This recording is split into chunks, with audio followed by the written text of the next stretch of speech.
আড়াই মাস আগে নাম এসেছিল চূড়ান্ত তালিকায়।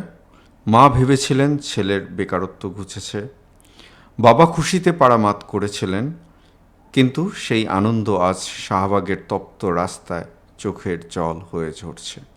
14,000 শিক্ষক সুপারিশপ্রাপ্ত হয়েও আজ নিয়োগপত্রের জন্য রাস্তায় ঘুরছেন। কেউ চাকরি ছেড়ে এখন দিশেহারা, কেউ পরিবারের চাপে কোণঠাসা। প্রতিমন্ত্রী বলেছেন রিভিউ হবে না, কিন্তু হাতে পাওয়ার মতো চূড়ান্ত নিয়োগপত্র কই? আর কতদিন এই অনিশ্চয়তা? শাহবাগে আন্দোলনকারীরা স্লোগান তুলছেন, আমরা শ্রেণীকক্ষে ফিরতে চাই, রাজপথে নয়, জবাব চাই মন্ত্রণালয়।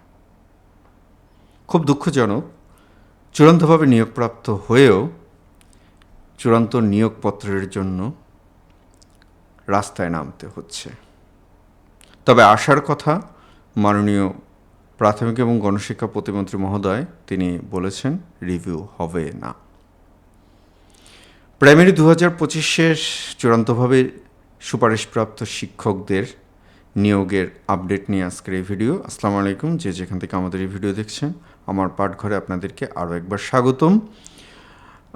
আমি প্রাইমারি যে চূড়ান্ত নিয়োগ, এটি নিয়ে একদম শুরু থেকেই তো এই নিয়োগের সাথে ছিলাম, এবং যখন সর্বশেষ আপনাদের এই সমস্যাটা যখন হলো, তখন আমি ধারাবাহিক আপডেট দিয়ে যাওয়ার চেষ্টা করেছি। আপনারা অনেকে মনে করেছেন আমি এই নিয়োগের বিরোধী, হতে পারে কথাবার্তায় বা বিরোধিতা থাকতে পারে কোথাও, কারণ অন্তত আমি যাই করি ভণ্ডামি বা মুনাফিকি এটা আমি করি না, আমি সোজা সপ্তাহে স্পষ্ট বলি। এই নিয়োগটি নিয়ে কথা উঠেছিল, যদি প্রমাণের কথা বলেন, এর আগে সরকার একটি তদন্ত কমিটি করেছিল, কোনো প্রমাণ পাননি। কিন্তু মানুষের মুক্ত বন্ধ নেই, মানুষ তো বলছে, যেমন আমি আমার যে ভিডিও, সেই ভিডিওতেও বলছে। হয়তো এই জায়গা থেকে আপনাদের মনে হয়েছে যে আমি হয়তো বা এটার বিরোধী এই নিয়োগটার। আরে ভাই, এই পরীক্ষায় আমার কেউ নেই, আমার first blood, second blood, third blood, fourth blood কেউই নেই এই পরীক্ষায়। তো কিন্তু আপনারা আছেন, আপনাদের মতো খুব বেশি দিন না, 10-15 বছর আগে এরকম আমিও চাকরি প্রার্থী ছিলাম।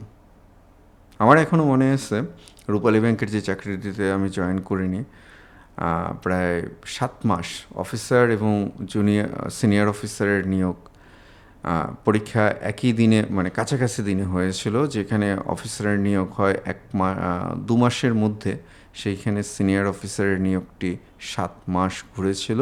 এর পরবর্তীতে গিয়ে আবার যেটাকে আমরা বলি যে প্যানেল। তো পরবর্তীতে বিরক্ত হয়ে ব্যাংকের উপর থেকে ততদিনে মত মানে উঠে গিয়েছিল, প্রাণ উঠে গিয়েছিল।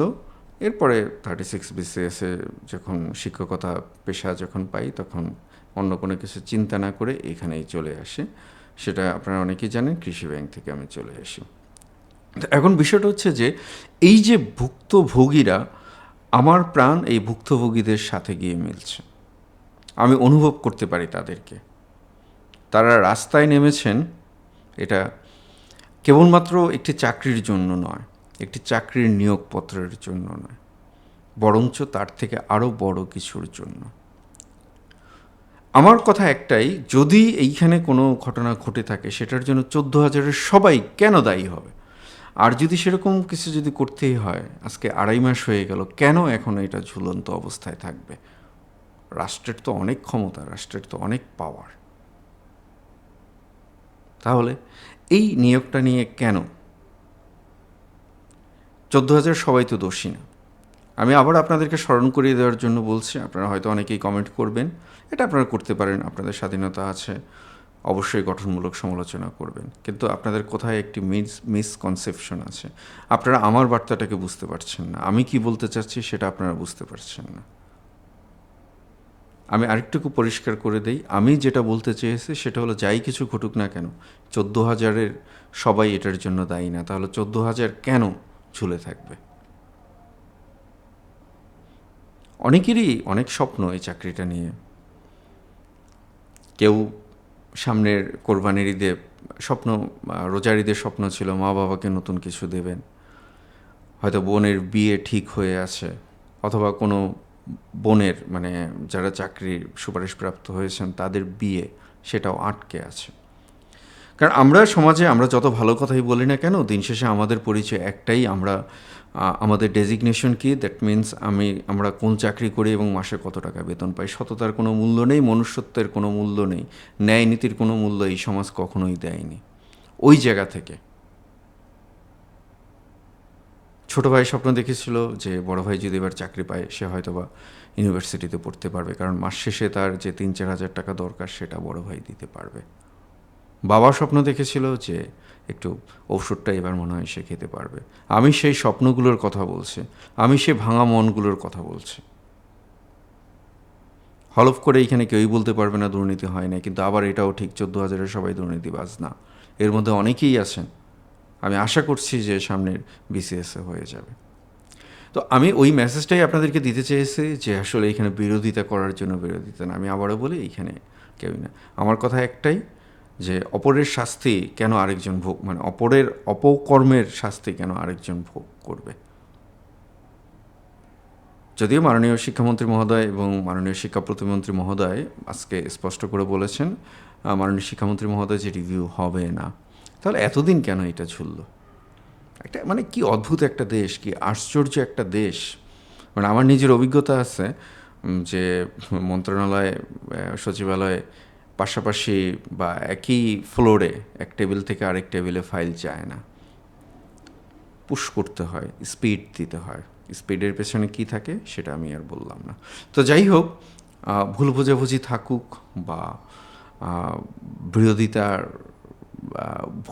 বিরোধিতার সেই ভুল বুঝাবুঝিটাকে দূরে সরিয়ে রেখে আমার পাঠঘর, মানে আপনাদেরই পাঠঘর, সবসময় আপনাদের সাথেই আছে। আমরা চাই আপনারাও আমাদের সাথে থাকুন। তো ভুল বোঝাবুঝির অবসান হোক, তো এবং এই ভালো লাগা থেকে বা এই যে আপনাদের সাথে এতদিন আছি সেখান থেকেই, যারা এখন পর্যন্ত চ্যানেলটিকে সাবস্ক্রাইব করেনি চ্যানেলটিকে সাবস্ক্রাইব করে ফেলুন। তো ভালো নিউজ তো অবশ্যই আছে, সেটা আমি শুরুতে বলেছি। তো আমরা সেই যে সবগুলো নিউজ একসাথে করে আমরা একটু দেখে আসব আজকে সারাদিন কী কী হয়েছে। তো আজকের সবচেয়ে বড় খবর, চূড়ান্ত সিদ্ধান্ত। প্রাথমিক ও গণশিক্ষা প্রতিমন্ত্রী ববি হাজ্জাজ স্পষ্ট করে জানিয়েছেন 14,000 সহকারী শিক্ষক নিয়োগের পুরো প্রক্রিয়াটি রিভিউ বা পুনর্বিবেচনা করা হচ্ছে না, আগের নিয়মেই নিয়োগ প্রক্রিয়া চলবে। মন্ত্রণালয়ের অবস্থান, এর আগে শিক্ষামন্ত্রী ডক্টর আনাম ইহসানুল হক মিলন রিভিউয়ের ইঙ্গিত দিলেও গত সপ্তাহে উচ্চ পর্যায়ের সভায় সেই সিদ্ধান্ত থেকে সরে আসা হয়েছে। শিক্ষক সংকট নিরসনে দ্রুত নিয়োগ দেওয়ার সিদ্ধান্ত নিয়েছে মন্ত্রণালয়।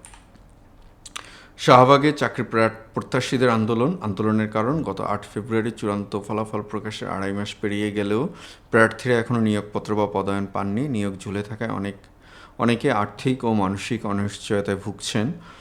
অবস্থান, রবিবার সকাল থেকে শাহবাগে জাতীয় জাদুঘরের সামনে হাজারো প্রার্থী অবস্থান কর্মসূচি পালন করেন।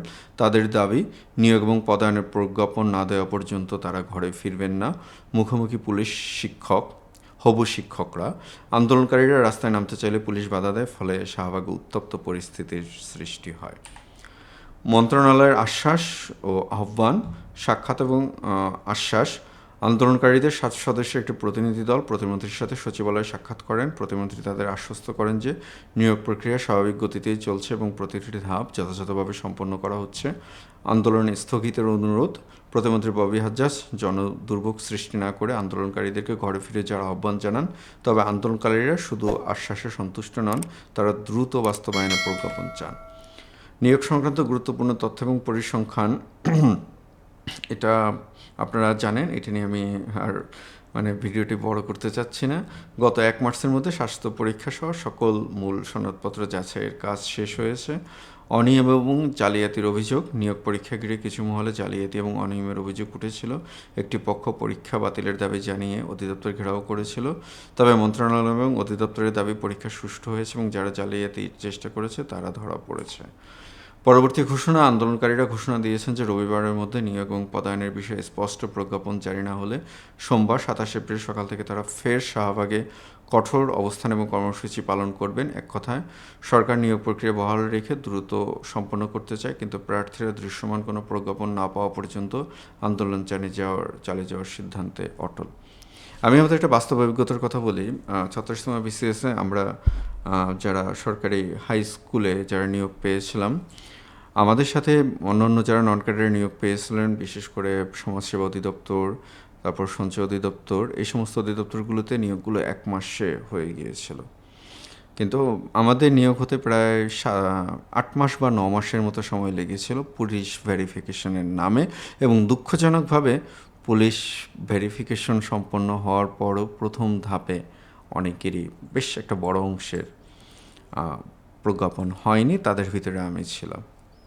অনেক দৌড়ঝাঁপ করে পরবর্তীতে ১ মাসের মধ্যে আরেকটি প্রজ্ঞাপন করিয়ে আমাদের নিয়োগটা নিতে হয়েছিল। যখন আমরা এইসব বিষয় নিয়ে খোঁজ খবর করতে যাই, তখন আমার নিজেরই কাগজপত্র মানে ওইখানকার যিনি অফিসার ছিলেন, প্রশাসনিক কর্মকর্তা, তিনি আমাকে প্রশ্ন করেছিলেন যে আপনার প্রজ্ঞাপন কেন হয়নি, আপনার তো কাগজপত্র অনেক আগেই এসে গিয়েছে। আমি প্রশ্নটা তাকেই করেছিলাম। তো এই বাস্তবতা বাংলাদেশের। আমি এটার কথাই বলতে চেয়েছিলাম বারবার, যে আপনাদের ওই জায়গাটাকে আমি বুঝি। আমিও চাই দ্রুত আপনাদের নিয়োগটি হয়ে যাক, এবং সামনে একটি পবিত্র ঈদুল আজহা। আমরা চাই যে চাকরি প্রার্থী যারা চূড়ান্তভাবে সুপারিশ পেয়েছেন, তারা যেন পরিবারকে নিয়ে একটি ঈদ করতে পারেন। তো আমরা যেহেতু মাননীয় প্রতিমন্ত্রী মহোদয় কথা বলেছেন আনুষ্ঠানিকভাবে, তো আমরা বিশ্বাস করি যে এই কথার নড়চড় হবে না এবং খুব দ্রুত সিদ্ধান্ত আসবে। যদি মাননীয় শিক্ষামন্ত্রী মহোদয় বলেছেন এবং মন্ত্রণালয় থেকে বলা হচ্ছে যে সমস্ত কাজ শেষ, বা অধিদপ্তর থেকে বলা হয়েছে, তাহলে আর কিসের অপেক্ষা। আমরা চাই খুব দ্রুত শিক্ষার্থীরা বা চাকরি প্রার্থীরা যেরকম দাবি করেছে, দ্রুত সময়ের মধ্যে নিয়োগপত্র প্রদান করা হোক। আমরা চাই না যে কারো অপরাধ বা কারো অন্যায় অভিলাষের দায়ভার সবার উপরে এসে পড়ুক।